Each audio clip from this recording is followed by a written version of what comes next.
समय से चल नहीं पाते, बैठ नहीं पाते या ऐसी कोई फिजिकल परेशानी है तो उसमें मेरी कोशिश होती है कि मैं आपके बच्चों की मदद कर सकूं। तो आज हम लोग यहाँ पे मिर्गी दिवस, एपिलेप्सी डे मना रहे हैं। एपिलेप्सी डे जो होता है फरवरी का दूसरा सोमवार, उस दिन हम मनाते हैं। तो मिर्गी दिवस या एपिलेप्सी डे को मनाने की जरूरत क्या है? एक्चुअली में मिर्गी होती क्या है? क्या ये बहुत गंभीर बीमारी है? मान लीजिए उसको मिर्गी जैसी परेशानी है तो कितना हम लोग डर जाते हैं अपने बच्चों के लिए। तो उसके लिए अगर मुझे जानकारी भी नहीं होगी तो मैं अपने बच्चे की मदद कैसे करूँ?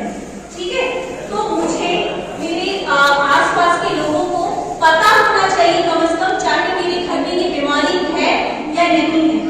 अगर मेरे को नहीं है, मेरे बच्चे को नहीं है, मेरे आसपास पड़ोस में किसी को ये परेशानी है तो भी अगर मुझे पता है तो मैं मदद कर सकती हूँ। वरना जो ये चक्करों में हम फंसे रहते हैं, झाड़ फूक, बाबा के पास जाना, तो इसमें सालों साल बीत जाते हैं लेकिन हमारा बच्चा ठीक नहीं हो पाता और ज्यादा से ज्यादा परेशानी बढ़ती ही रहती है ना। तो पहली चीज मिर्गी दिवस को मनाना क्यों है? क्योंकि मुझे जागरूकता फैलानी है। मुझे पता हो, मेरे पड़ोसी को पता हो, मेरे रिश्तेदार को पता हो, कहीं ना कहीं से ये किसी ना किसी की मदद करेगा। ये देखिए आज अपने फील्ड में कितना बेहतर प्रदर्शन कर रहे हैं। तो अगर ये लोग अपनी बीमारी के साथ साथ आगे बढ़ सकते हैं तो जाहिर है मेरा बच्चा, आपका बच्चा, जिसका भी अगर किसी का बच्चा इस बीमारी से पीड़ित है वो अच्छा कर सकता है अगर मैं और आप मिलकर इस पे काम करेंगे, है ना। सबसे पहले मिर्गी के बारे में हमने जान लिया कि मिर्गी क्या होती है। अब उसके कुछ लक्षणों के बारे में जानते हैं, क्योंकि अगर लक्षण पता होंगे ना तो मैं पहचान सकती हूँ कि मेरे बच्चे को ये परेशानी हो रही है या पड़ोस के बच्चे को ये परेशानी हो रही है। और अगर ये बेहतर होगा तो मैं जाके अपने डॉक्टर से ये चीज डिस्कस कर सकती हूँ। तो पहली चीज क्या है? देखा होगा, शायद कभी किसी ने देखा हो या ना भी देखा हो, बच्चे ना जैसा चलते चलते फट से गिर गया, ठीक है, झटका लग गया या फिर फड़फड़ाने लगा, या फिर बच्चे के एक तरफ गर्दन करके इस तरीके से टकटकाने लगा, या फिर बच्चे की आंखें झप झप झप लगातार कर रही हैं, या फिर हम लोग आपसे पूछते हैं ना बच्चे की आंखें तो नहीं चढ़ जाती तो इस तरीके से ऊपर की तरह आंखें चढ़ जाना, या फिर मुंह से झाग निकलने वाला। तो ऐसा नहीं है कि सिर्फ एक चीज हो या उसी प्रकार की बीमारी को हम मिर्गी कहते हैं। कुछ चलते चलते बच्चा अचानक से गिर गया, ठीक है, ऐंठने लगा, मेरा बच्चा बहुत अच्छा था, मैडम खेल रहा था और उसके बाद बच्चे के शरीर में पूरी की पूरी ऐंठन आ गई, एक तरीके की मिर्गी है। दूसरी मेरा बच्चा आराम से खेल रहा था वो एकदम से घुस पड़ गया, मतलब अब उसमें ऐसा लग रहा है बच्चे में जान भी नहीं है, वो दूसरी तरह की है, आंखों को ऊपर चढ़ गई, एक तरफ गर्दन हो गई, एक तरफ बार बार मूवमेंट हो रही है। इस तरीके की कुछ कुछ लक्षणों को हम देख कर पहचान सकते हैं कि मेरे बच्चे में दौरा पड़ा है, ठीक है। जैसे बेहोश होना, बार बार चेहरे को फड़फड़ाना, सिर हिलाना, अचानक खड़े खड़े गिर जाना, मुंह से झाग आना, गर्दन का एक तरफ मुंह मुड़ जाना, शरीर का अकड़ाना, ये सब हम लोगों को ध्यान रखने वाली बात है। ये मत समझिए कि मेरे बच्चे को परेशानी है तभी मैं इन चीजों को ध्यान रखूंगी, मेरे जहन में है तो मैं आगे चलकर किसी की मदद कर सकती, ठीक है। अच्छा, पहला लिखा है मैंने इफ नो, मतलब इस चीज को तो गलती से भी भूल कर भी नहीं करना अगर मैंने किसी भी इंसान को मिर्गी से पीड़ित देखा हो। पहला क्या है? व्यक्ति को पकड़ लेना या हरकतों को रोकने की कोशिश करना। मतलब मेरे बच्चे को दौरा पड़ा या कुछ इस तरीके से गिर गया या मुझे लग रहा है कि हाँ ये कुछ अलग है कि मुझे समझ में नहीं आ रहा, उस बच्चे को पकड़ना नहीं है, उसको रोकना नहीं है, उसको जकड़ना नहीं है। क्यों नहीं जकड़ना? क्योंकि अगर मैं उसकी मूवमेंट को, जो भी वो कर रहा है, मान लो वो बार बार उसकी गर्दन से उठा रहा है या हाथ को हिला रहा है, मैं पकड़ूंगी ना तो जो भी उसके मस्तिष्क में एबनॉर्मल चीजें हो रही है उसको मैं रोकने की कोशिश कर रही हूँ। तो जो चीज पैटर्न हो रहा था ना उसको मैं रोकूंगी तो उसका गलत प्रभाव पड़ सकता है शरीर में, है ना। तो उसको रोकने की जरूरत नहीं है। जो हो रहा है पहले तो आप काम शांत होइए, चिल्लाना नहीं है, फड़फड़ाना नहीं है, 10 लोगों को बुलाना नहीं है, देर नहीं लेना कि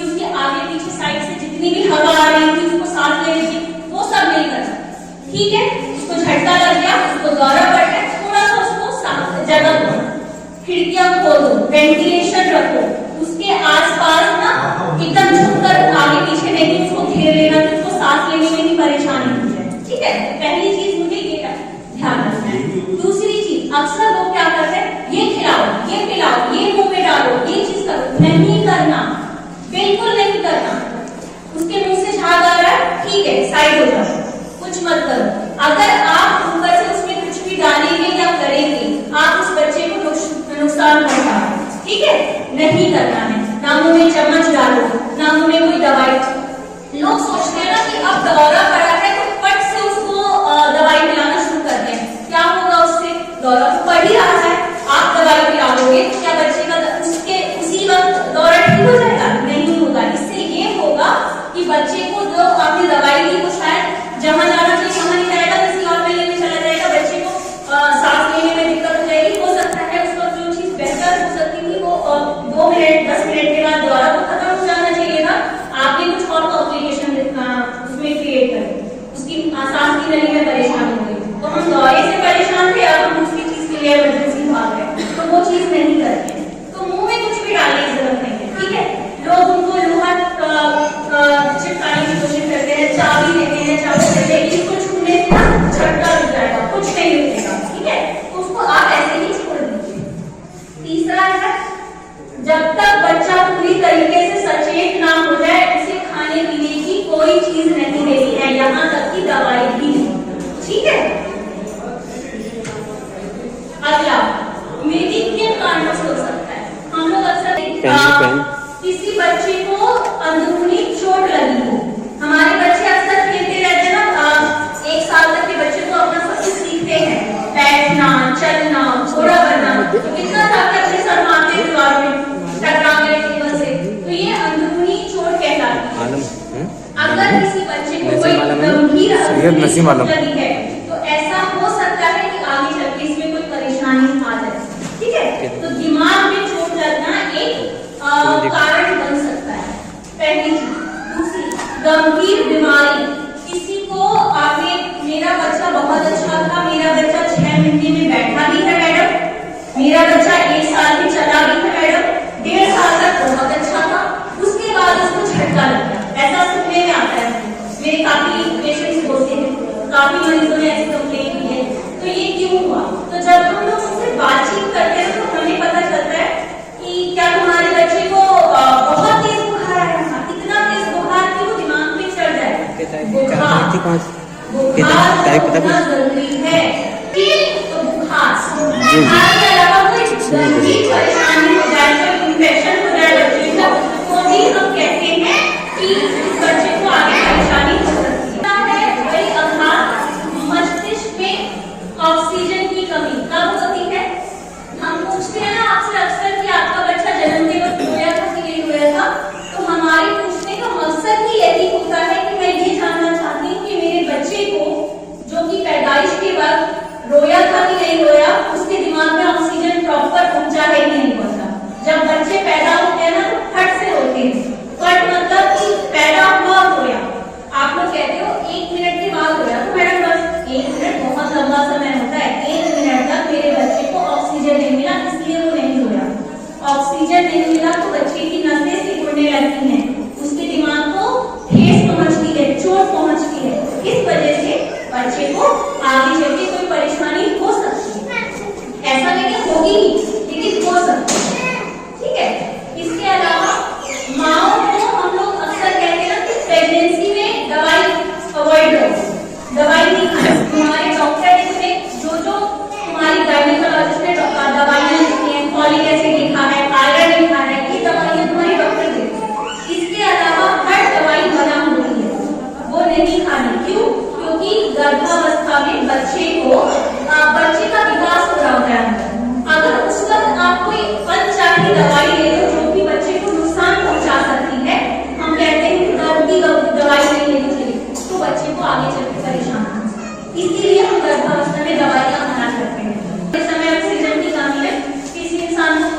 क्यों? जरूर इनमें से ऐसा कुछ हुआ होगा जो आपने ध्यान नहीं दिया। अगर बच्चे को दौरा बढ़ता है तो मुझे अब सचेत रहना पड़ेगा, मुझे मेरी चीजें बच्चे के हिसाब से करनी होगी। पहली चीज, नींद की कमी नहीं होनी चाहिए मेरे बच्चे में, इसको प्रॉपर 8 घंटे 10 घंटे की नींद जरूरी है। अगर 1 दिन 2 दिन 6 दिन 3 दिन अगर नींद की कमी हो जाएगी तो उसके दिमाग को फिर परेशानी हो सकती है, तो फिर दौरा पड़ सकता है। दूसरा, मैंने बताया था कि बीमारी या बुखार होगा तो परेशानी होगी। मान लो मेरा बच्चा इतने दिन से अच्छा है और उसके बाद 1-1.5 साल के बाद फिर से गंभीर बीमारी हो गई, इन्फेक्शन हो गया या फिर से तेज बुखार हो गया, हाँ बोलिए, उसको झटका लग जाएगा, ठीक है? हाँ गए वो गए, कोई चमकती हुई तेज रोशनी उसकी आंखों पे फट से डालो, उसके दिमाग की तंत्रिकाएं आपस में फिर से सिकुड़ सकती है या फिर टकरा सकती है। उसके बाद कैफीन, कैफीन किन चीजों में होता है? कोल्ड ड्रिंक पीते हैं ना बच्चे, चाय तो पता नहीं पीते, चाय भी पीते हैं बच्चे, तो चाय पीना और बहुत ज्यादा चाय पीना फर्क है। कोल्ड ड्रिंक पीना और बहुत ज्यादा कोल्ड ड्रिंक पीना, हम मुंह माया में बच्चे को, मेरा बच्चा रो रहा है कोल्ड ड्रिंक दे दो, कोल्ड ड्रिंक दे दो, नहीं देना, उसमें कैफीन होता है और कैफीन मेरे बच्चे के लिए नुकसानदायक है, छुनछुने बजाते हैं, है ना, उसको खिलाने के लिए।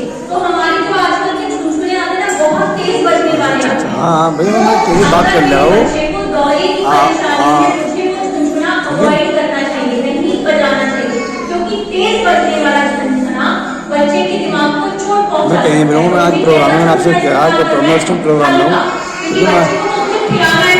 प्रोग्राम चल रहा प्रोग्राम हमारे यहाँ पे, हल्का बजने वाला छुनछुना इस्तेमाल हाँ कल करो। मिलूंगा। नहीं समझ में आ रहा है तो छोटा सा डब्बा ले लो, उसमें राई के दाने डाल दो, चावल के दाने डाल दो, उस तरीके से हल्का बजने वाला चीज होना चाहिए, ठीक है?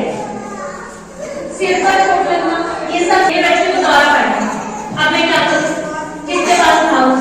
तो पहली बार अगर दौरा पड़ता है तो पहले तो मुझे वो सारी चीजों का ध्यान रखना है कि मुझे बच्चे को मुंह में कुछ नहीं देना, मुझे पकड़ के नहीं रखना, मुझे इन सब चीजों को ध्यान रखते हुए जब दौरा उसका खत्म हो जाए, जो भी हो 2 मिनट 3 मिनट का, मैं उसको अपने पीडियाट्रिशियन बच्चों के डॉक्टर के पास लेकर जाऊंगी, ठीक है? बच्चों के डॉक्टर के पास लेकर जाऊंगी, उनको बताऊंगी कि इस बच्चे में ऐसी परेशानी क्यों हुई है, ठीक है? फिर दूसरी चीज क्या करनी है, अगर मेरे बच्चे में मान लो मैं सब मेडिसिन हो गई कि डॉक्टर के पास जाना है, दूसरा घर पे क्या करूंगी, मैं घर पे मैं मेरे बच्चे को करवट ले जाऊंगी, ठीक है? पकड़ना तो है नहीं, बांधना तो है नहीं, तो उसको सांस लेने में सही रहे, हल्का सा करवट दिला दिया, सर के नीचे एक छोटा सा तकिया लगा दिया, उसकी मूवमेंट को, उसकी गतिविधि